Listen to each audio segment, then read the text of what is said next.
पशुं नित्यं द्रविणं ब्रह्मवर्चसम् मह्यं दत्त्वा व्रजत ब्रह्मलोकम्। ॐ शान्तिः शान्तिः शान्तिः। सर्वव्यापक उस परम पिता के प्रति हम सभी मिलकर के आभार व्यक्त करते हैं, उनका नमन करते हैं। आज के इस सत्र में उपस्थित सभी विद्वान विदुषी और जो कनिष्ठ, आप सभी लोगों के लिए मेरा योग्य अभिवादन। संयोग से आज महर्षि दयानंद का लोगों की मान्यता के हिसाब से जन्म दिवस मनाया जा रहा है। महापुरुषों के जन्म दिवस अवश्य मनाने चाहिए और 3-4 मान्यताएं हैं। एक मान्यता तो सितंबर में, एक मार्च में, अब एक मान्यता इस समय प्रचलित है और बहुत से लोग दावा करते हैं, अपने तर्क भी होते हैं, प्रमाण भी देते हैं। तो आज के जन्म दिवस के अवसर पर और एक विद्वानों को सभी विद्वानों को व विदुषियों को हमेशा खुली बुद्धि रखनी चाहिए, खुला हृदय रखना चाहिए कि जब भी मनाया जाए और सार्वजनिक, ये हम दिल्ली में रहते हैं, दिल्ली की मान्यता के हिसाब से जो भी दिन निर्धारित है वही जन्मदिन होना चाहिए। और जैसे विद्वानों में मतभेद हैं, बड़े मतभेद हैं, तो सार्वजनिक सभी लोग मिल करके एक सार्वजनिक सिद्धांत प्रस्तुत करना चाहिए। जैसे किसी विदुषी ने अभी बढ़िया ढंग से समझाई कि हमें एक तारीख को लेकर के मनाना चाहिए कि अंग्रेजी भाषा के हिसाब से आजकल तारीख को महत्ता दी जाती है, लेकिन ऐसा नहीं है। तारीख से तिथि हमारी थोड़ी व्यवस्थित रूप से चलती है। तारीख में 13 दिन 14 दिन पीछे का डिफरेंस रहता है तिथि से। तो जो भी मान्यता हो सार्वजनिक होना चाहिए। महर्षि जी का आज भी जन्मदिन हम मनाएंगे बड़ी खुशी से, मार्च को भी मनाएंगे, सितंबर को भी मनाएंगे, और भी कोई हो तो मनाएंगे। यानी साल भर अगर जन्म दिवस मनाने का अवसर मिले तो भी हम मनाएंगे, क्योंकि महर्षि की बहुत बड़ी देन है। आइए एक मंत्र बोल करके और महर्षि के जो समय रहे, तो जन्म समय, तो वो इतना प्रभाव देने वाले समय रहे जिसके कारण से हम लोग शास्त्र अध्ययन कर पाए, आर्ष साहित्य तक पहुंच पाए। तो महर्षि जी को एक मंत्र बोल करके धन्यवाद देते हैं, फिर आज की कक्षा शुरू करते हैं। तो मंत्र देते हैं विश्वानि देव मंत्र, और ये हमारी भावना महर्षि जी की श्रद्धा और भक्ति निवेदित करना है। ओम विश्वानि देव सवितरदुरितानि पराशुव यद्भद्रं तन्न आशुव। चलिए आप सभी लोगों को बधाई। महर्षि जी का जन्म दिवस है। आर्ष साहित्य के लिए जिन्होंने अपना जीवन तक न्यौछावर किया और अंतिम पर्याय में उन्होंने जो घातक है उनको हत्या करने वाला है, तो उनको कहा कि मैं तो मुक्ति दिलाने आया हूं, आपको बंधन में नहीं डालने वाला, तो आप मेरे से पैसे लेके अपने आत्मरक्षा के लिए प्रयत्न नहीं। तो ऐसे ऋषियों के प्रति निश्चित रूप से हम कृतज्ञ हैं। तो योग दर्शन का प्रकरण चल रहा था, उसमें इन सभी कक्षाओं में से आज की कक्षा महत्वपूर्ण कक्षा है। आज हम ध्यान साधना के बारे में जानेंगे और कुछ हमने अध्ययन कर रखा है तो उसका एक प्रैक्टिकल पक्ष जो है, प्रायोगिक पक्ष है, उसको भी देखेंगे और इसके बाद फिर हम निर्बाध गति से आगे बढ़ चलेंगे। अब हमारे लिए इतनी कठिनाई नहीं होगी। तो आज का विषय जो है, तो पूर्व जो कक्षा है तो उस कक्षा में हमने एक विषय लिया था कि संप्रज्ञात समाधि को हम कैसे समझें, उसका अभ्यास कैसे जीवन में करें, इस तरह। तो उसी विषय को उठाते हैं। फिर संप्रज्ञात से असंप्रज्ञात की ओर हम चलेंगे। फिर अब बीच में कई कड़ियां आएंगी, उनको भी समझेंगे। क्रम है, तो इसको हम एक बार देखते हैं।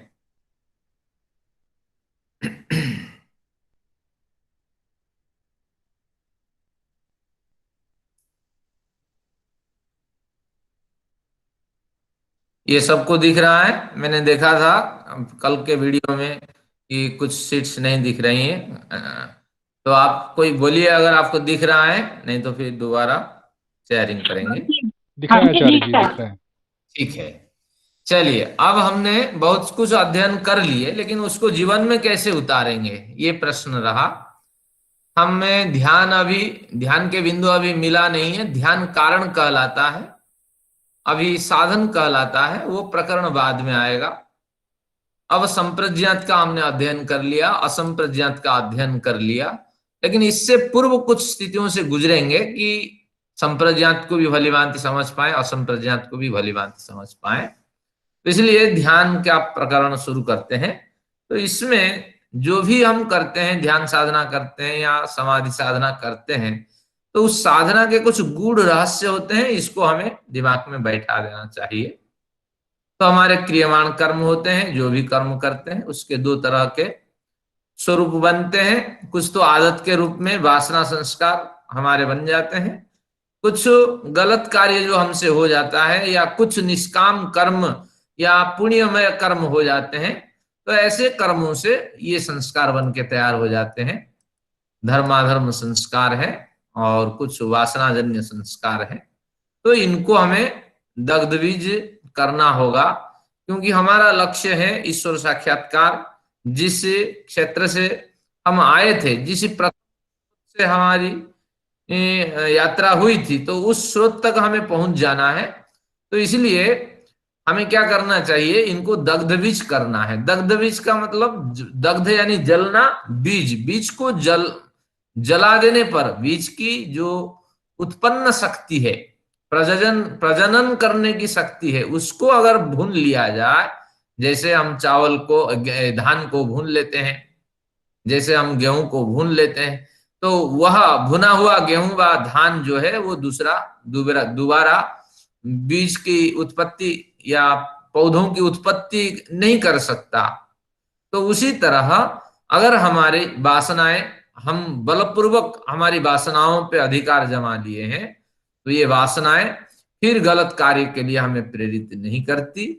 इसी तरह धर्माधर्म जो संस्कार है, उस पे भी अगर हमने अधिकार जमा लिया, तो ये भी निष्क्रिय हो जाते हैं। तो हमारे द्विविध संस्कारों को हमें दग्धबीज करना होता है। तो ये दोनों हो जाते हैं साधना करते करते, कोई बड़ी बात नहीं है, क्योंकि हमारी पहले आदतें सुधर जाती है। गलत आदत, जब गलत आदत सुधर जाती है तो गलत कार्य हम करते नहीं है। और जब गलत कार्य नहीं करते हैं, और जो भी कार्य करते हैं समाज कल्याण के लिए करते हैं, आत्म कल्याण के लिए करते हैं, तो निश्चित रूप से धर्माधर्म पे भी अधिकार जम जाता है। तो इस साहित्य में प्रवेश करने से दो लाभ होगा कि हमारे संस्कार जो है, वासना हो या धर्माधर्म हो, ये दोनों दग्धबीज हो जाएंगे। वासना और कर्म और कर्माशय, ये तीनों में भेद रखना पड़ेगा। वासना ये संस्कार कहलाते हैं, इन संस्कारों से धर्माधर्म होकर के कर्म बनते हैं। वह कर्म जब आपने स्टोर में जाते हैं, कर्माशय, आशय यानी संग्रह, तो आपने संग्रह खाते में चले जाते हैं, तो उसको हम कहते हैं कर्माशय। तो दग्धबीज कौन होंगे, मैं प्रश्न करूं, संस्कार ही दग्धबीज होंगे, लेकिन कर्म दग्धबीज नहीं होंगे, या कर्माशय दग्धबीज नहीं होगा। ये आपको गांठ बांध कर रखनी है। कई बार बोलते हुए मेरे से भी त्रुटि हो जाती है, लेकिन अभिप्राय आपको यही समझना है। अब आगे आते हैं कि जब तक हमारे ऊंचे विवेक, वैराग्य और अभ्यास से हमारे चिंता संचित कर्माशय दग्धबीज न हो गए हो, तब तक ईश्वर साक्षात्कार संभव नहीं है। हमें विवेक, वैराग्य, अभ्यास से हमेशा युक्त रहना पड़ेगा। और हमारे जो संचित कर्माशय, कर्म दग्धबीज नहीं होते हैं, कर्माशय दग्धबीज नहीं होते हैं, लेकिन एक प्रयोग होता है। क्या प्रयोग होता है कि दग्धबीज होना है। यहां जब कर्माशय दग्धबीज के कोई कहता है व कहीं कोई कथन मिलता है, तो उसका अभिप्राय है फल देने में शिथिल हो जाना। ये कर्म तो दग्ध बीज नहीं होंगे, कर्माशय भी वहां इनको धारण करके वो बैलेंस बिल्कुल बना रहेगा। लेकिन ये फल देने में शिथिल हो जाएंगे इस पे सरकार के नियम लागू हो जाने से। जैसे आपके बैंक में पैसे पड़े रहते हैं, फिर जब उसके नियम बदलते हैं तो पैसे मिल जाते हैं, तो उसी तरह ये खाते आपके लॉक हो गए। 6 माह के बाद, आज मैंने न्यूज सुना था, महाराष्ट्र का कोई बैंक बंद हो गया, 6 माह तक अब आप निकासी नहीं कर सकते। तो इस तरह ये आपके संचित कर्मा से जो ये एक बैंक बैलेंस है, अगर इसमें आपका कुछ बैलेंस पड़ा है तो इसको भोग करके ही समाप्त कर सकते हैं। और कोई दूसरा विकल्प है ही नहीं। एक विकल्प हो सकता है, अगर धर्मयुक्त आचरण आप करते हैं, योगी बनते हैं, तो धीरे धीरे ये कर्म आपको दुख देते रहेंगे और सुख देते रहेंगे। और इसके माध्यम से योग जीवन जीने से हम धीरे धीरे इनको झेल लेंगे। लेकिन अगर योग जीवन नहीं है, ये भयंकर फल देंगे और आपकी क्या क्या स्थितियां होगी भगवान जाने। तो इस तरह ये कुछ सिद्धांत हैं। और आगे जो सिद्धांत है, जब तक हमारे प्रारब्ध कर्म को पूरे नहीं भोग लेते हैं, ये महत्वपूर्ण है। इसके आगे हम सब मतलब विवश है, क्योंकि संचित कर्म को हम शिथिल कर सकते हैं, अपने जो संस्कार है उनको हम दग्धबीज कर सकते हैं। इन दोनों की तो हम मात दे सकते हैं दोनों को, लेकिन इस पे हमारा बस नहीं चलता। ये प्रारब्ध कर्म जब तक हम पूरे नहीं भोगते, जितना निकला है वो दोबारा कर्माशय में जाएगा ही नहीं। और तब जाएगा जब कोई किसी भौतिक आपदा आ जाए, भौतिक की समस्या दुख मिल जाए, किसी व्यक्ति के द्वारा अगर हमारी हत्या हो जाए और गलत तरीके से हत्या हो, तो कंपेंसेशन ले करके हम इन जो प्रारब्ध कर्मों से थोड़ा भोग कर सकते हैं। और फिर प्रारब्ध कर्म जाने के बाद फिर वहां से फिर रिडायरेक्ट होगा। तो यानी खतरनाक स्थिति है, लेकिन प्रारब्ध कर्म पे हमारा बस नहीं चलता, ये तो भोगना ही पड़ता है। और धर्ममेघ समाधि हम जानते हैं, जैसे धर्ममेघ समाधि 3य अध्याय में आने वाली है, तो वो कहेगा ततः क्लेश कर्म निवृत्ति। धर्ममेघ समाधि का सूत्र कहते ही अगले सूत्र कहेगा ततः क्लेश कर्म निवृत्ति। यानी संप्रज्ञात समाधि के अंतिम स्तर में जब आप पहुंचेंगे तो जबरदस्त समाधि लगेगी, उसका नाम है धर्ममेघ समाधि। और ये धर्ममेघ समाधि क्या है, मैं खोल लेता हूं, उस समय भी खोलूंगा, कि जितनी धार्मिक वृत्तियां हैं, ये धार्मिक वृत्तियां वृष्टि बन करके आपके जीवन में उतर जाने वाली है। ये कैसा संभव है कि अभी हम बहुत से लोग बैठे हैं, जानते हैं कि अगर संध्या नहीं करते हैं तो निश्चित रूप से आपका सारा दिन व्यर्थ जाता है। एक धार्मिक वृत्ति है। उठना आपका व्यवस्थित हो जाएगा, धर्ममेघ समाधि अगर आपकी लगती है। और बोलना आपका सत्य यथार्थ ही आप बोलेंगे, समय का यथार्थ उपयोग करेंगे, विवेक वैराग्य अभ्यास से युक्त होंगे, अनासक्ति का व्रत आपके जीवन में आएंगे। और जितने धार्मिक कृत्य हैं, संध्या कहिए, पहले धार्मिक कृत्य मेडिटेशन से शुरू होता है, ध्यान समाधि कहिए, संध्या कहिए, प्राणायाम कहिए, व्यायाम कहिए, सामाजिक व्यवहार कहिए और आजीविका आदि कहिए, कहीं भी न्यूनता नहीं दिखाई पड़ेगी। जैसे सैनिक समय पे पहुंचता है अपनी जगह पर, अपने डेस्टिनेशन पे, इसी तरह आप पहुंचेंगे। एक धार्मिक व्यक्ति की ये लक्षण होते हैं। तो ये धर्ममेघ समाधि, सारी धार्मिक प्रवृत्तियां जब सफल होने लगेगी आपके जीवन में, कह दिया तो कह दिया, जो समय निर्धारित है उसी समय पे हमें सारे कार्य करना है, झूठ नहीं बोलना है। और इस तरह बहुत से जब बदलेंगे जीवन में, बहुत से बदलाव होने लगेंगे, तो निश्चित रूप से उस धर्ममेघ समाधि की स्थिति प्राप्त हो जाने पर हमें हमारी क्लेश कर्म निवृत्त हो जाते हैं। सारे क्लेश, अविद्यादि 5 क्लेश, और जो कर्म हमारे हैं, कर्म क्या है ना, शुभ कर्म, अशुभ कर्म और मिश्रित कर्म, ये सारे निवृत्ति को प्राप्त कर जाते हैं।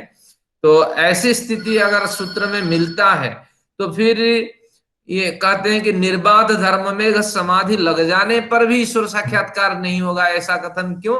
ना कई बार ऐसा होता है, धर्ममेघ समाधि तो लग गई, लेकिन ये समाधि हमेशा लगनी चाहिए, लेकिन थोड़ी देर ये लगी, फिर आगे हम गलत कार्य में फंस गए, फिर ये समाधि हमसे छूट गई, फिर बीच में कभी वैराग्य से युक्त हुए, फिर समाधि लगी, फिर छूट गई। तो इस तरह स्थिति को हम कहते हैं कि कहीं कहीं धर्म में समाधि लगने पर भी फिसलने का डर बना रहता है। तो ऐसी स्थिति में पहुंचने पर भी, और ईश्वर साक्षात्कार भी होते रहेंगे, आप जीवन मुक्त हो गए हैं, ईश्वर साक्षात्कार आपको होता रहेगा, लेकिन उस समय प्रारब्ध सब तो नष्ट हो जाएंगे, लेकिन प्रारब्ध बलशाली बना रहेगा। प्रारब्ध अभी नष्ट, आखिर में नष्ट होता है प्रारब्ध जब पूरे भोग लेते हैं। तो ऐसी स्थितियों में होने पर आपको इतनी सफलता मिलने पर भी मुक्ति नहीं मिलती, जब तक ये सारे जो आयाम हैं संस्कार दग्ध बीज नहीं होते हैं और कर्मा से आपके शिथिल नहीं होते हैं। ये दोनों भले ही हो जाए, प्रारब्ध जब तक पूरा नहीं होता है तब तक निर्माद धर्म मेघ समाधि निर्बाध मिल जाए और जीवन मुक्त बन करके ईश्वर आप साक्षात्कार करते रहे बड़े लंबे समय तक, लेकिन आपका कल्याण नहीं हो सकता। तो ये साधना का गूढ़ रहस्य है। ये केवल आंख नाक छू करके समय से उठ करके साधना के लिए ये हम शास्त्र हमें प्रेरित नहीं करते हैं। ये कहते हैं कि आप अपने आदत को सुधारो और अपने कर्म ऐसे करने कि जिसके कारण से दूसरों को कष्ट न हो और आत्म कल्याण भी वहां दिखाई पड़े। तो इसीलिए ये सारी क्रियाएं हैं। तो आज से आप समझ लें कि ये वास्तविक शास्त्र का ये गंभीर रहस्य है, इसको दिमाग में रख करके हमें चलना है। एक बढ़िया प्रश्न यहाँ भी मैंने रखा कि विवेक वैराग्य अभ्यास से युक्त पुरुषार्थी ही मुक्ति को प्राप्त करता है, ऐसा क्यों? क्योंकि ईश्वर ने हमें बहुत बड़े साधन दिए हैं, शरीर जैसे महत्वपूर्ण साधन है, बुद्धि दी है, कुछ सामर्थ्य भी हमें दिए हैं कि इसका उपयोग कर तुम स्वयं ही अपना कल्याण करो, अपने विवेक का प्रयोग करो, अभ्यास का प्रयोग करो, वैराग्य से युक्त होकर के अच्छे कार्य करो, क्योंकि ये संपूर्ण सृष्टि तो ईश्वर का शरीर ही है। तो इसलिए इन सभी साधनों का उपयोग कर हमें कुछ करना चाहिए। अगर हम इसका उपयोग नहीं करते हैं, केवल ईश्वर की स्तुति करते हैं, तो ईश्वर हमारी सहायता नहीं करने वाला है। क्योंकि जो कार्य हमसे हो सकता है उसकी उसका कार्य उस कार्य को करने के लिए ईश्वर जिम्मेदार नहीं है। अगर आप कहेंगे हे ईश्वर, जैसे प्रार्थना करते हैं मुझे धन दीजिए, पद दीजिए, प्रतिष्ठा दीजिए, सम्मान दीजिए, इस तरह आप प्रार्थना करेंगे हे ईश्वर मेरे कपड़े गंदे हैं आप साफ कर दें, हे ईश्वर खाना बना दे मेरे पास टाइम नहीं है, अगर इस तरह भी आप प्रार्थना करेंगे, सत्यार्थ प्रकाश में आता है, तो इससे हम प्रार्थना नहीं कहेंगे, ये हमारी नासमझ है। बहुत से कार्य हमसे हो सकते हैं, बीमार हैं, ईश्वर की प्रार्थना से काम नहीं चलेगा, आपको वहां जाना है। गरीबी है, ईश्वर की प्रार्थना से नहीं होगा, आपको श्रम करने हैं। तरीके कैसे आप एडजस्टमेंट करेंगे, सभी को सफलताएं नहीं मिलती, लेकिन जब भी असफलता आए आप अपनी तरफ से श्रम करिए और ईश्वर से प्रार्थना करते रहिए, वो मार्ग दिखाएगा कहीं ना कहीं। हाँ, उसके संस्पर्श से आने से आपको बुद्धि सूझेगी और परिवर्तन ऐसे ही होता है। तो ये दो बिंदु आपको ध्यान रखना है। हम सब विवेक वैराग्य अभ्यास से रहित हैं, साधना आदि नहीं कर पाते हैं, इन शास्त्रों को पढ़ करके जो हमारे पास सामर्थ्य है, बुद्धि है, विवेक है, थोड़े बहुत हमें श्रम करना चाहिए और आगे के लिए हमारा उत्साह बना रहे, ईश्वर से हमें प्रार्थना करनी चाहिए। अगर ऐसा नहीं होता है तो निश्चित रूप से ये सारी साधनाएं जिसकी चर्चा होनी है और व्यर्थ हो जाने हैं। तो इस तरह यह हमने पढ़ा, नायमात्मा प्रवचन न लभ्य आदि पढ़ा था। तो महर्षि दयानंद ने आखिर में कहा था सर्वदा सत्य प्रेम से ईश्वर की प्रार्थना करें, और ईश्वर की प्रार्थना जहां जरूरत है आपको वहीं करनी चाहिए, और सच्चे भाव से सच्चे हृदय से करेंगे तो निश्चित रूप से ईश्वर सुनेंगे। लेकिन ये समय पास के लिए, बुढ़ापा अब कोई काम नहीं, क्लरिकल वर्क, इस तरह अगर समझ करके आप करेंगे तो इससे कोई लाभ नहीं है। तो वास्तविक हमारी व्यवस्था को आप समझिए, कितनी परतंत्रता से युक्त हैं, कितने जन्म ले चुके हैं, कितने ऋण हमारे ऊपर हैं, कहाँ हम चुका पाते हैं, और बहुतों से हमने बहुत कुछ लिया है। तो इस भावना से ईश्वर से प्रार्थना करिए कि ये जीवन हमारा अंतिम हो जाए, और हे ईश्वर हम पुरुषार्थ कर रहे हैं, आप हमारी सहायता करते रहें। तो ये इस तरह ये हमारा जो गूढ़ रहस्य ये स्पष्ट हो गया कि हम कितने पानी में हैं, खुद को हम बार बार परखते रहें। अब आते हैं कि हम अगर ध्यान समाधि की ओर जाएंगे तो पहले ध्यान एक क्रिया आएगी और ध्यान की चर्चा करेंगे, फिर ध्यान के बाद फिर समाधि की चर्चा करेंगे, फिर दोनों समाधि की चर्चा करके थोड़ा अभ्यास भी करेंगे। अब 10 मिनट में पूरा प्रकरण समाप्त करता हूं। ध्यय चिंतायाम इस धातु से ध्यान शब्द बनता है, और चिंतन करना। अब इसको ये क्रम से मैंने बांध लिया, आपके लिए सुविधा होगी। श्रवण मनन, मनन यानी आपने श्रवण, अभी मुझे सुना आपने, सुनने के बाद ये आपका श्रवण कहलाया। जो आपने सुना एकांत में चलते हुए, घूमते हुए, कार्य करते हुए, इसका थोड़ा मनन करिए। आज क्या सुना था, किस सूत्र में है, वो सूत्र कहाँ लिखा है, इस तरह दिमाग को दौड़ाइए इसके पीछे। तो ये श्रवण मनन एक परंपरा है, और दूसरा परंपरा है चिंतन। जब यही बात आप ध्यानस्थ होकर के, ध्यान में बैठ करके चिंतन करते हैं, तो वो चिंतन कहलाता है। क्यों? चिंतन, जो ध्यान है, ध्यय चिंतायाम धातु से बनता है। मनन से चिंतन बलवान है। मनन केवल अजागृत स्थिति में या हल्की फुल्की जो समाधि की स्थिति में, एकाग्रता की स्थिति में ये चिंतन हो पाता है, लेकिन गंभीर एकाग्रता के साथ मनन हो पाता है, गंभीर एकाग्रता के साथ आपको चिंतन प्राप्त होता है। तो ये आपको समझना चाहिए। श्रवण मनन निचले स्तर का है, चिंतन ध्यान का ही सोपान है, बिना ध्यान से चिंतन नहीं हो सकता। और निदिध्यासन क्या है? निदिध्यासन के दो अर्थ होते हैं, एक तो निश्चय है और एक आचरण है। जब आपने निश्चय कर लिया कि बिजली के तार को, मुझे नंगी तार को नहीं छूना है, तो ये निश्चय हो गया, और आचरण ऐसे ही करेंगे। मुझे कभी गुस्सा नहीं करना है, अगर ये आपने निश्चय कर लिया तो आचरण भी इस तरह होगा। तो इस तरह बार बार इसके हानि, इसके लाभ, इस सब को समीक्षा करके आपको इन 3 स्थितियों से गुजरना है। अब करते हैं, ध्यान शब्द आपको समझ में आ गया।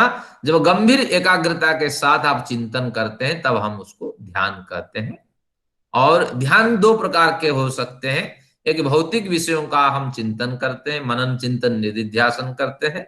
और इसी तरह जो भौतिकेतर विषय है, यानी जो आध्यात्मिक विषय है, तो उसमें भी हम केंद्रित रह करके परमेश्वर, सृष्टि, जीवात्मा परक ध्यान लगाते हैं। और ध्यान में फिर हम क्या करते हैं, निधिध्यासन को प्राप्त कर समाधि को प्राप्त करते हैं।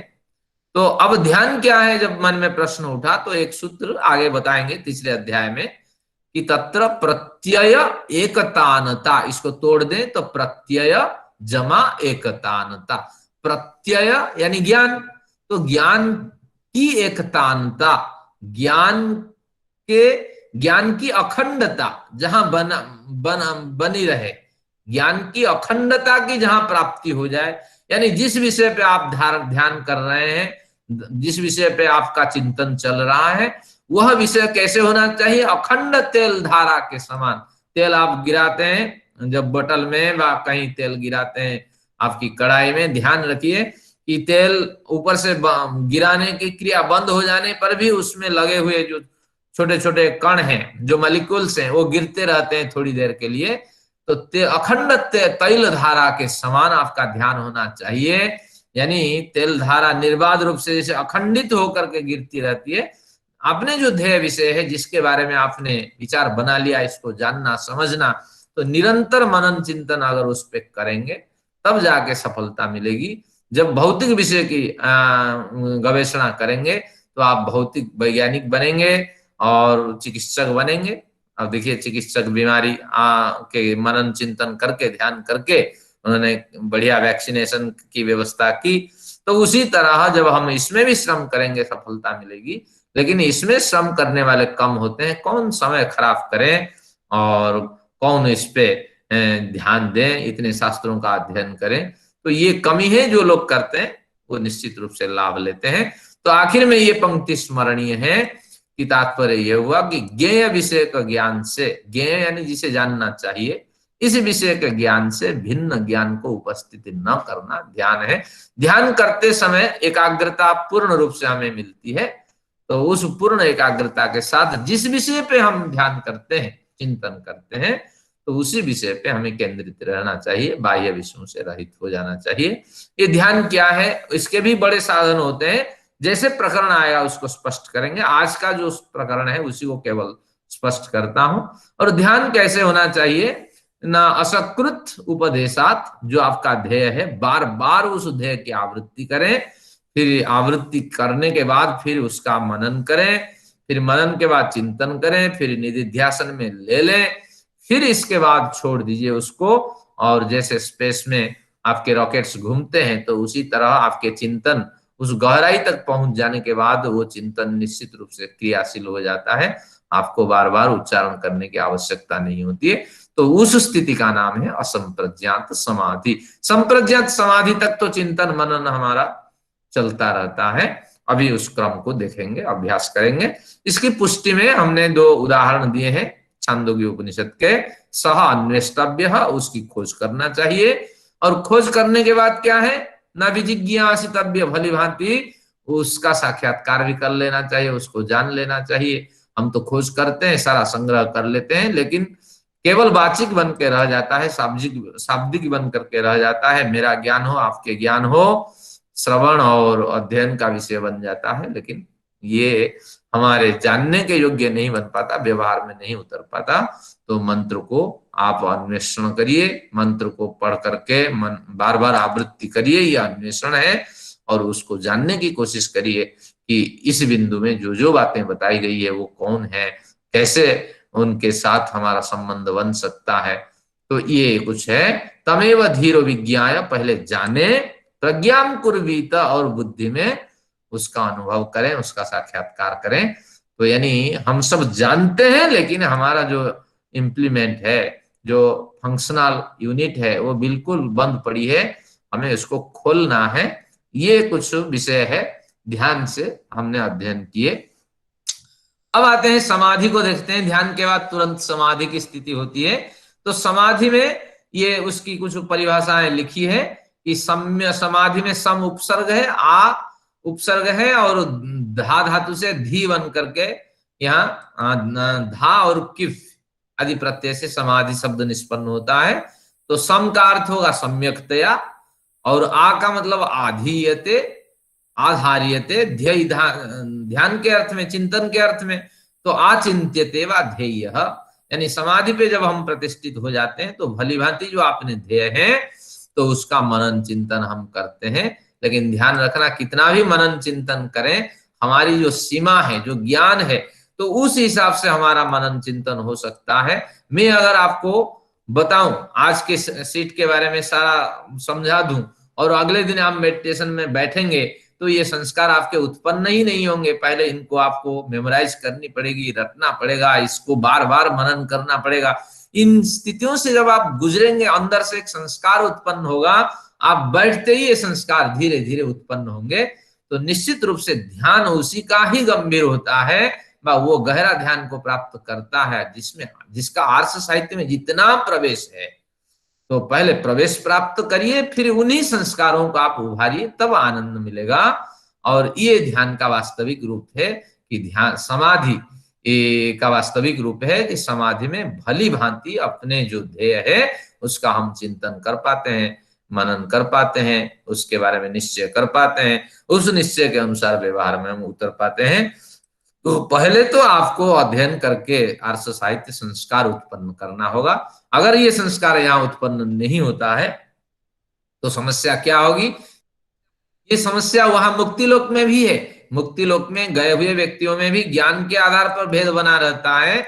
तो इसलिए अभी से इसको सुधारिए कि आर्ष साहित्य का ज्यादा से ज्यादा अध्ययन करिए, और इसके संस्कार, जो महत्वपूर्ण पंक्तियां आपको लगती है जिनका मनन किया जा सकता है, तो उनको संग्रह करके मनन के विषय के लिए आप उसको रटें, या उसका मनन के लिए आप उसका संग्रह करें, दूसरों को उपदेश दें, स्वयं उस पर चलें। तो इस तरह अब ये जो समाधि की बात कही है, ये तो वास्तविक रूप से समाधि जो है असंप्रज्ञात समाधि की चर्चा है। लेकिन यहाँ समाधि की केवल समाधि लिखी है तो मैंने समाधि के लिए दे दिया, लेकिन आगे के प्रकरण में, अगली सीट में मैं इसको स्पष्ट कर दूंगा। ये जो समाधि की परिभाषा है, ये असंप्रज्ञात समाधि। वास्तविक समाधि तो हम असंप्रज्ञात समाधि को कहते हैं, लेकिन उससे पूर्व समाधि कह लेते हैं। योग दर्शनकार का भी ये अभिप्राय है, उसमें भी सामान्य एकाग्रता मिलती है। तो जब हम ये समाधि यानी असंप्रज्ञात समाधि को प्राप्त करते हैं, हमारी क्या स्थिति होती है ये एक बार देखिए। तदेव अर्थमात्र निर्भासम, अर्थ यानी प्रयोजन, हमारा प्रयोजन क्या है, ध्येय परमेश्वर से संबंध स्थापित करना। तो तत्एव अर्थमात्रम निर्भास, तत्एव वह प्रयत्न वह समाधि जन्य जो श्रम है, तो वह अर्थमात्र के साथ निर्भास होता है, अपना प्रयोजन अपने ध्येय के साथ वो प्रकाशित होता रहता है जो हमारा प्रयोजन है। और स्वरूप शून्यमेव समाधि, और समाधि का जो स्वरूप है, समाधि का क्या स्वरूप है कि समाधि की स्थिति में तीन चीजें होती हैं। एक तो ध्याता जो ध्येन करता है, मैं ध्यान करता हूं इसलिए मैं ध्याता हूं, मेरी जो भी क्रियाएं हैं वो ध्यान क्रिया है, तो ध्याता ध्यान, और मेरा ध्येय क्या है, परमेश्वर है, उसके बारे में उसके गुण कर्म स्वभावों के बारे में जानना है। तो ध्याता ध्यान और ध्येय, इन तीनों में जब भेद बना रहता है तो उस भेद का ज्ञान भी बना रहता है, तो उसको हम कहते हैं निचले स्तर की समाधि, संप्रज्ञात समाधि। लेकिन जब भेद मिट जाता है, भेद तो मिटता नहीं है, लेकिन भेद मिट जाता जैसा जब अनुभव होता है, मानो भेद ही मिट जा रहा है, ऐसे अनुभव को हम कहते हैं असंप्रज्ञात समाधि। यही कह रहा है स्वरूप शून्यमिव समाधि, यानी इन तीनों में, तीनों के जो स्वरूप हैं, शून्यम इव, इव यानी जैसा, मानो शून्य सा हो गया है। मैं ध्यान करने वाला ध्याता ध्यान कर रहा हूं या नहीं समझ पा रहा हूं, मैं कोई क्रिया कर रहा हूं या मंत्र बोल रहा हूं या मेरे संस्कार कुछ विचार उठा रहे हैं, ये ध्यान भी नहीं रहता, केवल हमारा जो अर्थ प्रयोजन है वो ही भाषित होता है और उसी में हम आनंद को अनुभव करते हैं। तो ऐसी स्थिति जब प्राप्त होती है तो उसी को कहते हैं समाधि। और वास्तविक समाधि से अभिप्राय है असंप्रज्ञात समाधि। ये इस तरह है। हमारे चौधरी साहब जी से बात हुई थी तो चौधरी साहब ने कहा कि असंप्रज्ञात और अपर वैराग्य, इन दोनों में थोड़ा कंफ्यूजन होता है, समाधान कर दीजिए। तो वो भी एक प्रासंगिक विषय है, तो मैं उसको यहाँ समाधान कर देता हूं ताकि आपको लाभ मिलेगा। तो ये क्या प्रकरण है कि हमने अध्ययन किया था कि असंप्रज्ञात समाधि और संप्रज्ञात समाधि, उससे पूर्व हमने पढ़ा था पर वैराग्य अपर वैराग्य। अपर का निचला वैराग्य, निचले स्तर का वैराग्य कहा था, पर को श्रेष्ठ स्तर का वैराग्य कहा था। अब यहां भी असंप्रज्ञात और संप्रज्ञात है, तो असंप्रज्ञात को हम निचले स्तर की समाधि क्यों न मान ले और संप्रज्ञात को उच्च स्तर की समाधि क्यों न मान ले, प्रश्न सामान्य पाठक के मन में यही उठता है। लेकिन जहां भी अ आए तो आपको ध्यान रखना उसके बड़े अर्थ होते हैं, और 6 अर्थ हम लोग व्याकरण लोग जानते हैं, लेकिन आपको 6 अर्थ लिख करके परेशानी होने की कोई आवश्यकता नहीं। व्यवहार में केवल 2 अर्थ दिखाई पड़ते हैं, एक विरोधार्थ, एक सादृश्य अर्थ, सदृश अर्थ। तो विरोधार्थ सादृश्य अर्थ, विद्या और अविद्या, यहां सादृश्यार्थ है। सादृश्यार्थ क्या है कि विद्या तो नहीं है लेकिन विद्या जैसी कुछ है, और उसके आचरण करने से आप विद्या तक नहीं पहुंच पाते हैं और फिसल जाते हैं। तो ये एक अर्थ। लेकिन कहीं कहीं अविद्या का अर्थ भी आपको दुख देने वाली स्थिति है, अभी आएगा, अविद्या अस्मिता राग द्वेष अभिनिवेश। तो ये आपको विवेक लगाना पड़ेगा कि कहाँ सादृश्यार्थ बैठेगा और कहाँ विरोध अर्थ बैठेगा। विरोध यानी पूर्णतः उसका निषेध, जैसे अविद्या अस्मिता राग द्वेष आदि में पूर्णतः निषेध, लेकिन जब ईशोपनिषद पे जाएंगे विद्याम च यस्तद वेदो भयम सह, हमें विद्या भी जाननी है अविद्या भी जाननी है, और दोनों को जान करके हम मुक्ति के मार्ग पे आगे बढ़ सकते हैं।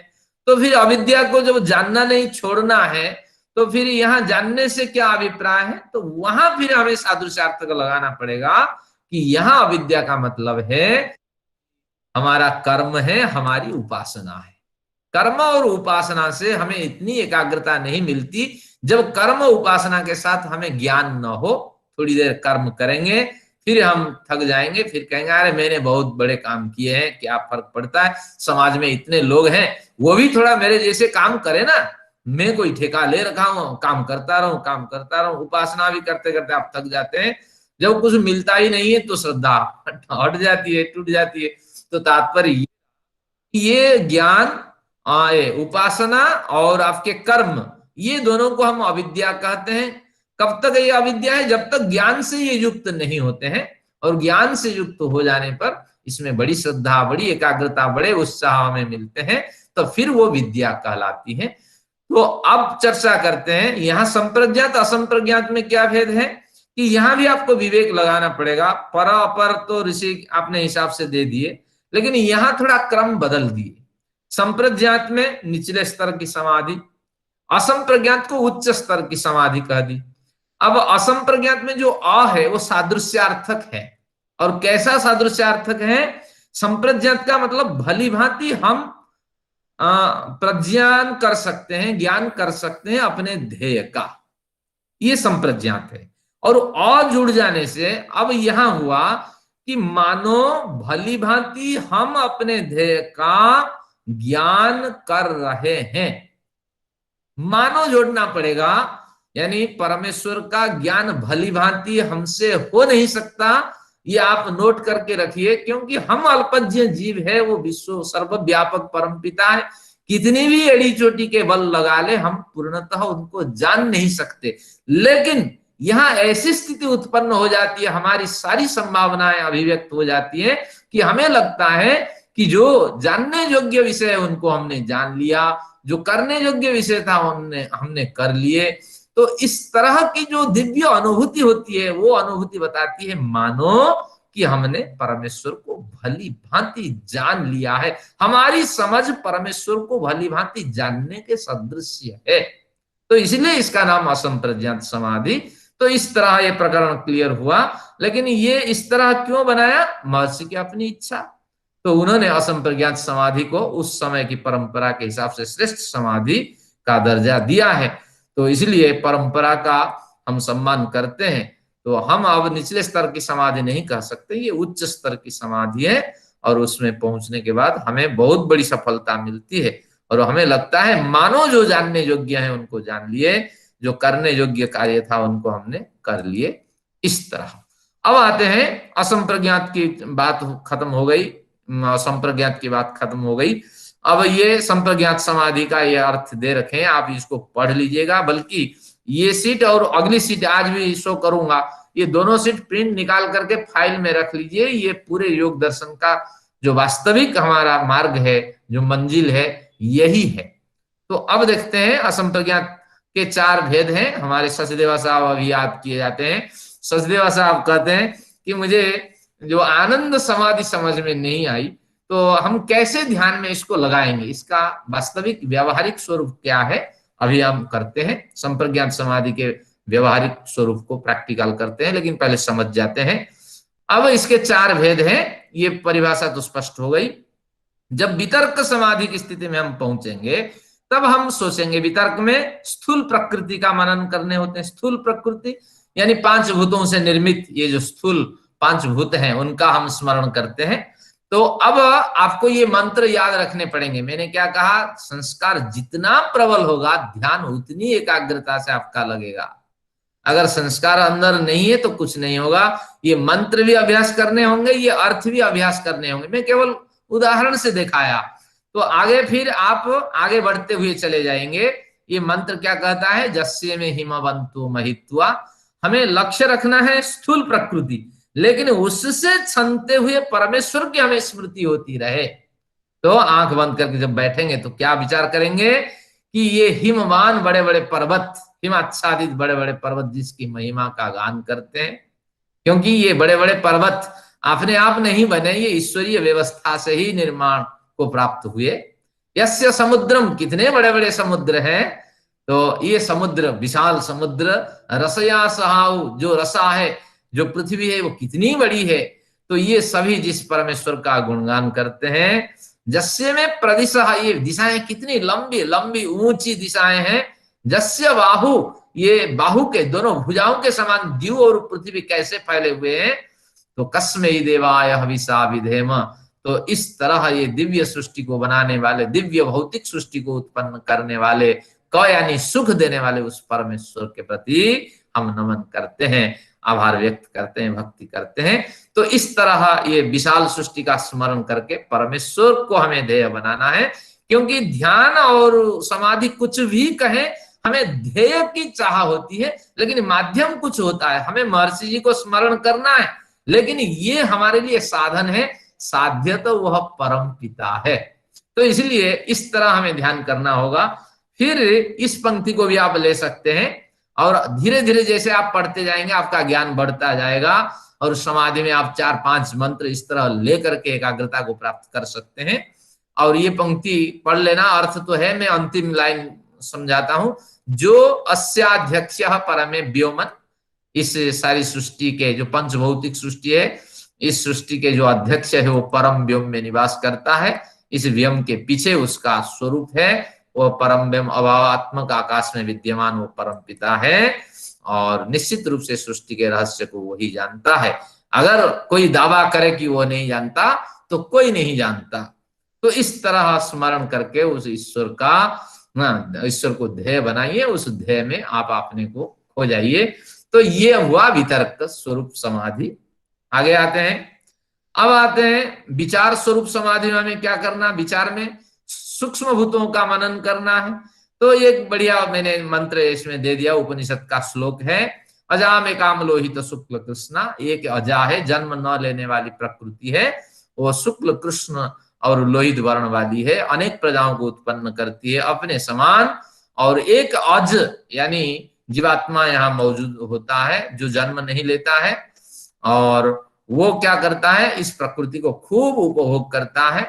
और एक अज और भी है, जो परमात्मा है, जो जन्म नहीं लेता है, और वो क्या करता है कि इस इन सब में व्याप्त होकर के बिल्कुल निर्लिप्त सा रहता है, आकाश के भांति। तो इस तरह इस विचार को मनन करिए, तो निश्चित रूप से आप प्रकृति और उससे बनने वाली सृष्टि और उस सृष्टि में क्रीड़ा करने वाले 3 गुण, और इसके बाद 2 अज जन्म न लेने वाले जीवात्मा और परमात्मा पुरुष का आप स्मरण करेंगे। और जैसे परमात्मा का स्मरण करेंगे, ये साधन बन जाएंगे, विचार यानी सूक्ष्म प्रकृति साधन बन जाएगी, और हम साध्य परमेश्वर का स्मरण करेंगे कि कितना वो बलशाली है, आकाश जैसे अनासक्त है, सब में रहते हुए भी किसी से लगाव नहीं है, सबसे अछूत है। तो उस परमेश्वर का स्मरण हमें हो आएगा। तो ये ध्येय है। अब आनंद की बात करेंगे, सचदेवा साहब परेशान रहते हैं। तो इसमें क्या है कि ये पंक्ति देख लीजिए, हर रस, हर गंध, हर शब्द, हर दृश्य, प्रत्येक सर्दी गर्मी के अनुभव से तथा मन इंद्रिय द्वारा गृहित प्रत्येक कल्याणकारी विचार से प्रभावित होकर उस परमेश्वर को याद करना। आंखें बंद है, कोशिश करिए कि मैं कान से कुछ सुन पा रहा हूं क्या। अगर सुनता हूं तो उसको सकारात्मक दृष्टि से देखिए।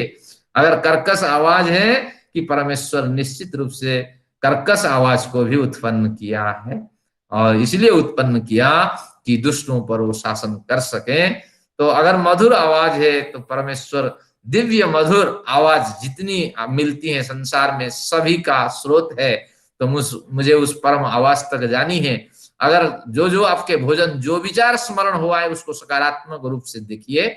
और मन भी एक इंद्रिय है, उसके द्वारा जो कल्याणकारी विचार उसको उठाइए। देखिए मैंने एक विचार उठाया, अत्वारंभम न जिब्रयुरारंभ सवसस्पते, मैं बूढ़ा के भांति, हे ईश्वर, एक वृद्ध का जैसे डंडा होता है उसको पकड़ के चलता है, मैंने तो आपको डंडे के समान पकड़ लिया है, और डंडे मेरे से दूर हो और मैं इधर बैठूं, ये संभव नहीं है। मैं तो चाहता हूं कि डंडे मेरे हाथ में हो, मेरे आमने सामने हो, जरूरत पर मैं उठाऊं और चलूं, लेकिन आप मेरे साथ लुकाई छिपाई करते हैं, ये मुझे बर्दाश्त नहीं है। हे ईश्वर, इस दूरी को खत्म करिए, मेरे निकटवर्ती होइए। ये कल्याणकारी विचार जब मन से उठते हैं, तो समझ लेना चाहिए हम आनंदमय स्थिति में, जो संप्रज्ञात समाधि की स्थिति में गुजरते हैं। तो इस तरह हम आनंदमय समाधि का अभ्यास करते हैं, साधन बनता है। और इसके बाद अस्मिता पे चलते हैं, हम अपने स्वरूप में प्रतिष्ठित होते हैं। इसी के तुरंत बाद धर्म मेघ समाधि आती है। तो ये विचार जो है, इसको रट लेना चाहिए। ये अभी भी याद नहीं होंगे तो इस समाधि पे आप कारगर नहीं होंगे, क्योंकि आप कहेंगे मैं नित्य हूं। नित्य हूं क्या, ये स्पष्ट ही नहीं होगा आपके मन में। ये रट के रखना पड़ेगा, मैं नित्य हूं, अर्थात अविनाशी हूं, मृत्यु से रहित हूं, मैं शुद्ध हूं। शुद्ध से क्या अभिप्राय है? ये नित्य बुद्ध शुद्ध मुक्त सक चंदन वनिता। मैं बहुत विद्वानों को सुना इस तरह बोल के चले जाते हैं, लेकिन इसका अभ्यास नहीं होगा तो आपको लाभ नहीं मिलने वाला है। शुद्ध से अभिप्राय है अवस्थादि देह धर्मों से रहित अपरिणामी हूं। मुझमें अवस्थाएं नहीं आती है, मुझमें कोई परिणाम नहीं होता है। आपके दूध में परिणाम हो जाता है, वो घी बन जाता है, दही बन जाता है, लेकिन इसमें कुछ परिवर्तन नहीं होता है। बुद्ध हूं, ज्ञानादि गुण से युक्त चेतन हूं, और मुक्त हूं, प्रकृति के तीनों गुणों से रहित हूं। और इतना बोल लेने के बाद फिर अपने को एक क्या कहेंगे इसको, ये कौन सी भक्ति कहेंगे इसको? दीनता, कार्पण्य भक्ति से युक्त करिए। ये सब होने के बावजूद भी मुझ में लाखों कमियां हैं। मैं अल्पज्ञ हूं, एक देशी हूं। एक देश में रहने वाला है ना जीवात्मा, तो एक एक ही शरीर में, एक ही हृदय प्रदेश में उसका निवास है। कितनी इसकी परतंत्रता है देखिए। परतंत्रता, बहुत से लोग कहते हैं जीवात्मा परतंत्रता से युक्त नहीं है, लेकिन है। ईश्वरीय व्यवस्था से वो भयंकर परतंत्रता से युक्त है। उसकी भी तो इच्छा होती है कि पूरे शरीर में मैं विचरण करूं, सब कुछ देखूं, सारी सृष्टि में विचरण करूं, लेकिन ईश्वर ने उसकी औकात इतनी दे रखी है कि उतना ही, जितनी औकात है उस हिसाब से वो घूम फिर सकती है। तो इसलिए ये परतंत्र तो है ईश्वरीय व्यवस्था से, स्वयं की व्यवस्था से थोड़े बहुत तो कार्य कर सकती है जीवात्मा। तो अल्पज्ञ हूं, एकदेशी हूं, ईश्वरीय व्यवस्था से परतंत्र हूं, अणु परिमाण वाला हूं, छोटा सा उसका स्वरूप है, और मलिन अंतःकरण से युक्त हूं।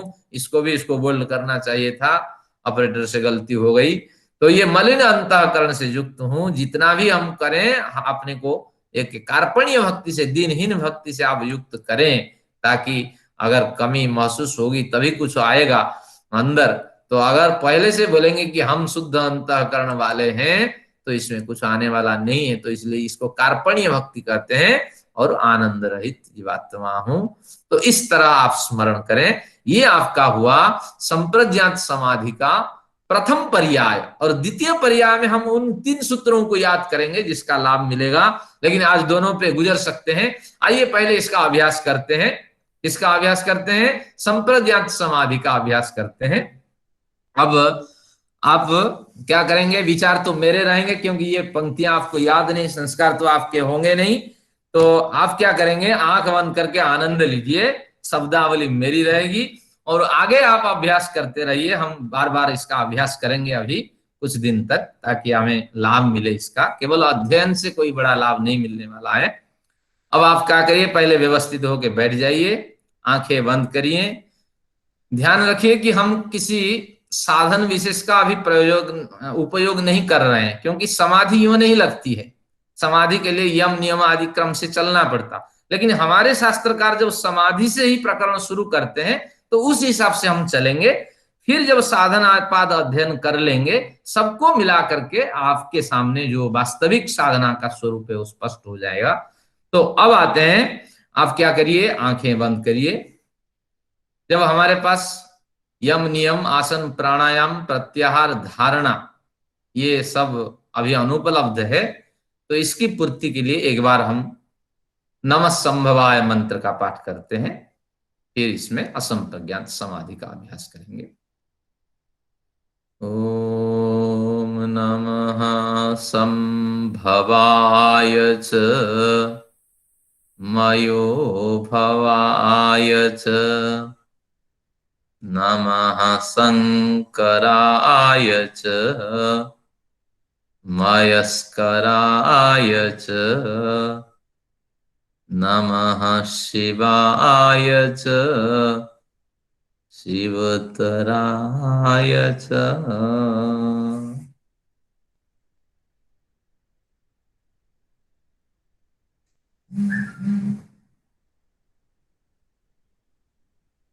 अब आप असंप्रज्ञात समाधि के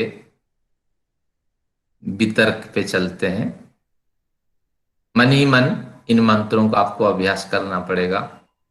अब मैं, क्योंकि इसका पाठ ध्यान हमेशा मन ही मन होता है, मैं केवल वाचिक बोलता हूं, आप केवल मन ही मन इसको सुनिए। यस्य महिमा बंतो महित्वा आ यस्य समुद्रम रसया सहाहो, यस्य मे प्रदिशः यस्य बाहो, कस्मै देवाय हविषा विधेम। ये हिमवान आदि पर्वत बड़े बड़े जो हैं, जिसकी महिमा का गान करते हैं, ये विशाल समुद्र, ये विशाल धरा जिसकी महिमा का गान करते हैं, ये विशाल दिशाएं, ये द्यू और पृथ्वी जिसकी महिमा का गान करते हैं, उस सुख स्वरूप परमेश्वर के प्रति मैं श्रद्धा भक्ति से अपना नमन निवेदित करता हूँ। योऽस्याध्यक्षः परमे व्योमन्, स्वंग वेद यदि वा न वेद। अभावात्मक आकाश के रूप में इस संपूर्ण सृष्टि के अध्यक्ष बनकर जो विद्यमान है, उस परम अध्यक्ष परम पिता के प्रति मैं आभार व्यक्त करता हूँ। ये आपका वितर्क हुआ। अब विचार पे चलते हैं। विचार में सूक्ष्म भूतों का वर्णन। अजामेकाम लोहित शुक्ल कृष्णाम, बहि प्रजा सृजमाना स्वरूपा, अजो हे को जो सोमाणुनुसेते, जहत्यनाम भुगत भोगा मजोन्य। त्रिगुणात्मिका ये जो प्रकृति है, यह प्रकृति संपूर्ण इससे कार्य सृष्टि का स्रोत है, कार्य सृष्टि का मूल कारण है। इस सृष्टि में जन्म न लेने वाला अद्वितीय जीवात्म पुरुष निवास करता है। आकाश के समान अनासक्त परमात्मा आप ही सृष्टि के कण कण में रमण करते हो, आप ही उपासना के योग्य हो। अब आते हैं आनंद समाधि की ओर। अत्वारंभमन जिब्रयोरारंभ सवसस्पते, उस्मसि त्वा सधस्ता। एक वृद्ध अपने डंडे को जिस तरह मजबूती से पकड़ता है और उसी के सहारे चलता है, मैं जब ज्ञान से युक्त हो गया हूं, आपको अब डंडे के समान पकड़ लिया हूं। आप और मेरे बीच में अब फासला मुझे बर्दाश्त नहीं है। हे ईश्वर, इस दूरी को खत्म करो। मन में विचार करिए, कोई आवाज कहीं से आ रही है, उसको सकारात्मक दृष्टि से देखिए।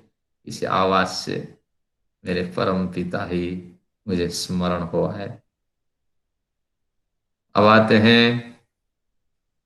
अस्मितानुगत समाधि। हे परम पिता, मैं स्वभाव से नित्य हूं, अविनाशी हूं, शुद्ध हूं, अवस्थादि देह धर्मों से रहित अपरिणामी हूं, बुद्ध हूं, ज्ञानादि गुण युक्त चेतन हूं, मुक्त हूं, प्रकृति के 3 गुणों से रहित हूं, परंतु मुझ में अल्पज्ञता है।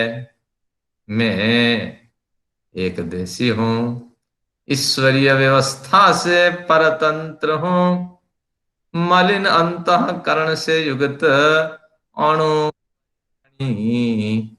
आनंद रहित जीवात्मा हूं। ओम शांति शांति शांति। अब आप आंख खोल सकते हैं। आंख खोल करके इसका आनंद लीजिए। अब ये कारण ये इसलिए स्पष्ट हो पाया, सचदेवा साहब जी का आग्रह था नहीं तो ये स्पष्ट नहीं हो पाता, क्योंकि योग दर्शनकार को इसको संकेत मात्र करना था, लेकिन उसको अगले क्रम में ज्यादा फोकस करना था। अब 52 मिनट हो गए हैं, मैं अगला क्रम को 5 मिनट में स्पष्ट करता हूं, एक बार करेंगे, 5 मिनट अतिरिक्त आपका लूंगा। तो क्योंकि आज ये प्रकरण पूरा हो जाए, क्योंकि हमें बहुत कम क्लासेस में इसको कवर करना है।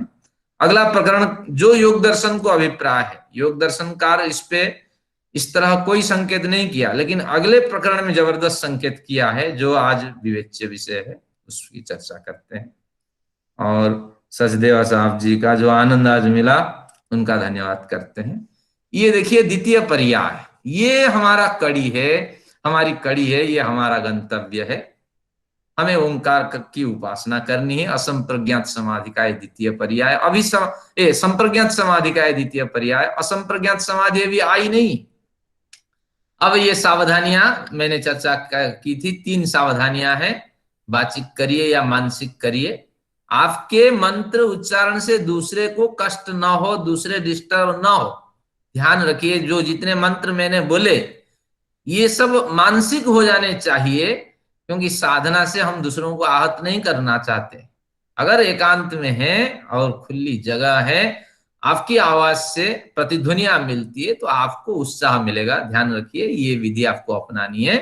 और ओंकार का बार बार उच्चारण करना, वो कहते हैं वाचिक ओंकार का उच्चारण करना, बार बार उच्चारण करना, और ईश्वर समर्पण भावना के साथ करना। तो ये 3 आपका है। और सूत्र मैंने दे दिया, क्या क्या प्रमाण है योग दर्शन का।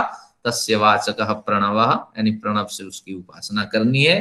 तद जप करना, तदर्थ भावन करना, अर्थ विमनन करना, और ईश्वर प्रणिधानादवा, ये तीनों की कड़ी है। लाभ भी बता दिया, प्रत्यक्ष चेतनाधिगमोप्यंतराय भावस्य, ये एक पहली सीट आपकी हो गई, प्रवेश हो गया आपके शास्त्र में। अब योग दर्शनकार क्या कहते हैं, ये पढ़ लेना। ओंकार को हमें 80, ओ को 80% बोलना है, और म को 20% बोलना है। ये मैंने चर्चा कल कर ली थी। अब हमें सर्वव्यापक परमेश्वर का स्मरण करना है। अब हमने 3 सूत्र पढ़ रखे हैं। पहला सूत्र क्या है, न क्लेश कर्म विपाकाशैरपरामृष्टः पुरुष विशेष ईश्वर। दूसरा, तत्र निरतिशयम सर्वज्ञ बीजम। तीसरा है, सयेष पूर्वेशम अपि गुरु कालेन अनवच्छेदात्। अब हमें क्या करना, उल्टे क्रम से चलना है, क्योंकि हम अगर सीढ़ी चढ़ेंगे तो पहली दूसरी होके चढ़ेंगे ना, ऊपर से नहीं चढ़ेंगे। तो इसको व्यवस्थित क्रम से विद्वानों ने सजाया।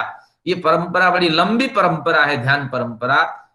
परंपरा से मुझे प्राप्त हुई, और आपको धीरे धीरे ये परंपरा मिल रही है, तो इस कड़ी को आप छोड़िए मत। अब इसको बनाते हैं, सयेष पूर्वेशम अपि गुरु कालेन अनवच्छेदात्। अब इसका अर्थ लिख गया, आप पढ़ लेना। और इससे हमें क्या, इसको स्मरण करके क्या मनन करना है, तुम ही ना पिता वसो, मंत्र पढ़ने से पूर्व है ईश्वर, आप प्रथम गुरु माता हो और पिता हो। और इस विचार को दृढ़ करने के लिए आपको ये मंत्र भी याद करने होंगे। साधना करनी है, आसान नहीं है, क्योंकि ये जीवन मरण की स्थिति है। अगर बढ़िया बन गए तो बस परले पार, अगर नहीं हुआ तो फिर जन्म मृत्यु के चक्र में आना है। तो इसलिए ये पहले बिंदु को याद करके ये मंत्र आपको स्मरण करना होगा। क्या बढ़िया मंत्र, देखिए, तुम हमारे माता हो, पिता हो, और हम आपसे उस सुख की याचना कर रहे हैं कि एक संतान को माँ बाप जो सुख देना चाहते हैं, और वो सुख हमें चाहिए, हर हालत में चाहिए, इस जन्म में चाहिए, आज ही चाहिए, क्योंकि वो हमारे पिता है, हमारा अधिकार है, हम उनसे निवेदन कर सकते हैं। तो इस तरह विचार रखें। फिर गुरु, आचार्य, राजा और न्यायाधीश है, ये है, इसका भी मनन करना। गुरु क्यों, विद्या से और अनुशासन से आप प्रवीण हो, आप आचार्य हो, आचरण प्रवीण हो, राजा हो, आप शोभायमान हो ज्ञान और विद्या बल से, न्यायाधीश हो, आप निश्चित रूप से उत्कृष्ट न्याय करते हो। और इससे जो कालेन अनवच्छेदात् से दूसरा अर्थ आता है अविनाशी हो, और तीसरा अर्थ आता है कि सर्वव्यापक हो, क्योंकि वही अविनाशी हो सकता है, वही माता पिता गुरु आचार्य राजा न्यायाधीश हो सकता है जो सर्वव्यापक हो सकता है। तो इसमें खास हमें सर्वव्यापक पे फोकस करना है। जो जिस पे फोकस करना है उसकी बात पीछे आएगी, सबसे पीछे आएगी। अभी मैं प्रैक्टिकल करके आपको दिखाऊंगा। और आपको इस तरह मंत्र एक बोलना है। मैं तो एक मंत्र दिया, जैसे जैसे शास्त्रों में प्रवेश होगा आपका चुनाव करना है आपको कि इस मंत्र को हम यहाँ फिट कर सकते हैं। तो इस मंत्र का पाठ करके परमेश्वर कैसे विश्व में व्यापक है इसका आप स्मरण करेंगे। अब दूसरे पर्याय में ओंकार का आप उच्चारण करेंगे। इस समय हमें ज्यादा फोकस सर्वज्ञ परमेश्वर में करना है। सूत्र आपको पढ़ना होगा, तत्र निरति से सर्वज्ञ बीजम। इससे अर्थ ये तीन निकलेंगे कि हे परमेश्वर, आप सभी ज्ञान विज्ञान के आश्रय हो और उपदेष्टा हो, सभी प्रकार कर्मों के ज्ञाता दृष्टा साखी और प्रमाणज्ञ हो, और मनुष्य अपने संस्कार से स्वतंत्रता से ज्यो ज्यो कर्म करता है, सर्वज्ञता से आप त्यों त्यों उसको जानते हो। और कैसी सर्वज्ञता है ये मंत्र आपको याद करने होंगे वेद के, तब जाके इस समाधि पे संप्रज्ञात समाधि पे आपकी रुचि बनती हुई चली जाएगी। अब आते हैं ये मंत्र भी आपको ये पंक्ति भी याद करना आखिर में, सर्वविद सर्वकर्ता, सब जानने वाला, विद यानी जानने वाला है, वो सर्वकर्मा है। अब तीसरे बार ओंकार का उच्चारण करेंगे। यहां आनंदमय स्वरूप में आप खो जाएंगे, क्योंकि असंप्रज्ञात में आपको हम खोना है। तो इसलिए यहां ये सूत्र को याद करना होगा, क्लेश कर्म विपाका से अपरामृष्ट पुरुष विशेष ईश्वर। और जब कहा कि अपरामृष्ट, तब हमें लेंगे यहाँ निर्विकार स्वरूप परमेश्वर का स्मरण करेंगे। और जब क्लेश कर्म विपाक आदि की बात की है, तो निश्चित रूप से जिनको क्लेश कर्म विपाक आदि मिलते हैं, तो वो ईश्वर, न्यायकारी ईश्वर के कारण ही मिलते हैं। तो न्यायकर्ता ये अर्थ हम लेंगे। और फिर पुरुष विशेष जब कहेंगे तो सर्वरक्षक पुरुष ये अर्थ लेंगे। और पुरुष विशेष जब कह दिया तो एक बढ़िया अर्थ लेंगे कि आनंदमय स्वरूप है, क्योंकि वेदांत दर्शन आनंदमय स्वरूप पे ही ज्यादा फोकस करता है। तो ये लेंगे। और फिर वेद के प्रमाण लेंगे कि कहाँ परमेश्वर के आनंदमय स्वरूप का कथन हुआ है, ये स्मरण करेंगे। और वेदांत दर्शन के इस सूत्र को भूलेंगे नहीं, आनंदमयो अभ्यासात। तो इस तरह करेंगे। आगे मैंने एक बिंदु बनाया, इसको आप पढ़ लेना घर पे। असंप्रज्ञात समाधि किसे कहते हैं? संप्रज्ञात की स्थिति हो गई जब आप आनंदमय स्वरूप में खो जाएंगे, और आपका आपका बिना चिंतन के जो आपकी जो समाधि लगेगी वही कहलाएगी असंप्रज्ञात समाधि। और कुछ परिभाषाएं मैंने दी है, और इस प्रकरण पर विशेष चर्चा आगे होती रहेगी इस समाधि की। आगे इसके बाद जितने सूत्र आएंगे इस प्रकरण की समाप्ति तक, वो सूत्र आपको इतना दृढ़ करेंगे, मजबूती प्रदान करेंगे असंप्रज्ञात की ओर। क्योंकि इस पूरे अध्याय में ज्यादा से ज्यादा फोकस असंप्रज्ञात समाधि पर है। तो इसलिए ये एक कड़ी है। हमारे पास समय नहीं है, लेकिन अभी 5 मिनट में अतिरिक्त लेता हूं, क्योंकि ये क्रम खत्म हो जाए, फिर अगले बार शुरू से इसका अभ्यास करेंगे, आपको आनंद मिलेगा। अब मैं इसको बंद करता हूं। अब विचार मेरे रहेंगे क्योंकि आपको याद नहीं है, और आपको आंख बंद करके अतिरिक्त समय में ले रहा हूं, इसके लिए ईश्वर क्षमा करेंगे विपरीत परिस्थिति में। तो आपको आंख बंद करके इसका आनंद लेना है। आइए एक बार फिर आंख बंद करके परमेश्वर का स्मरण करते हैं। मंत्र लेते हैं, विश्वानि देव। ओम विश्वानि देव सवितरदुरितानि पराशुव, यद्भद्रं तन्न आशुव। आप संप्रज्ञात समाधि के द्वितीय पर्याय में हैं। 3 सूत्रों का विपरीत क्रम से मनन करेंगे। इसको ओंकार उपासना कहा जाता है। आइए लंबी सांस लेकर के एक बार ओंकार का उच्चारण करेंगे। ओ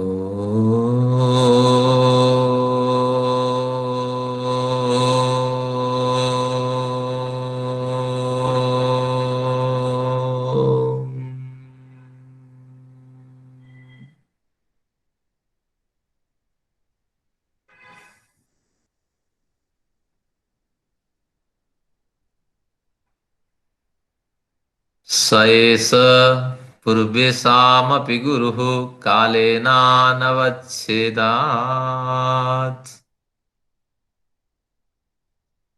हे परम पिता,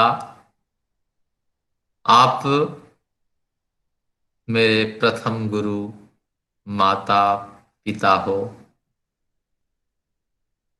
त्वं हि नः पिता वसो, त्वं माता शतक्रतो बभूवीथ, अधाते सुम्नमीमहे।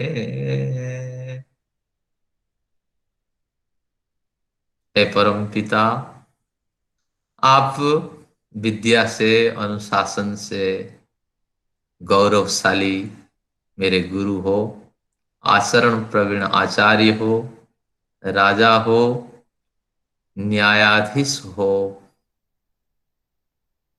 हे परम पिता, आप सर्वव्यापक हो। विश्वतो चक्षुत विश्वतो मुख, विश्वतो बाहुरुत विश्वतः पात्, संबाहुभ्यां धमति संपतत्रिर्द्यावा भूमिं जनयन् देव एकः। सब और आप परिपूर्ण हो। अब हम द्वितीय बार ओंकार का उच्चारण करेंगे। इसमें सर्वज्ञ परमेश्वर पे हम फोकस रखेंगे।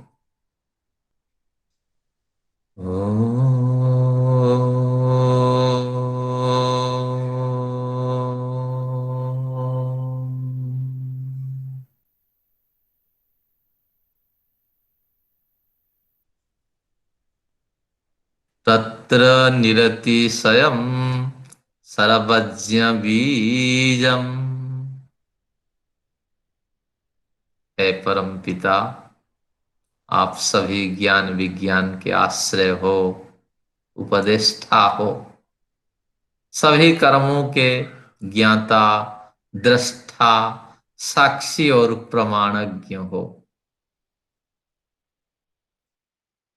हे परम पिता, जीवात्मा अपनी स्वतंत्रता से ज्यों ज्यों कर्म करता है, आप सर्वज्ञता के अधिकार से उसे त्यों त्यों ही जानते हैं। ओम यस्तिष्ठति चरति यश्च वञ्चति, यो निलायं चरति यः प्रत्यङ्कम्, द्वौ सन्निषद्य यन्मन्त्रयेते, वेदस्तद्राजा अवरुणस्तृतीयः। मंत्रार्थ आप स्वयं ही मनन करेंगे। आइए तृतीय पर्याय पे चलते हैं। इसमें आनंदमय स्वरूप पे हमारा ज्यादा ध्यान जाएगा।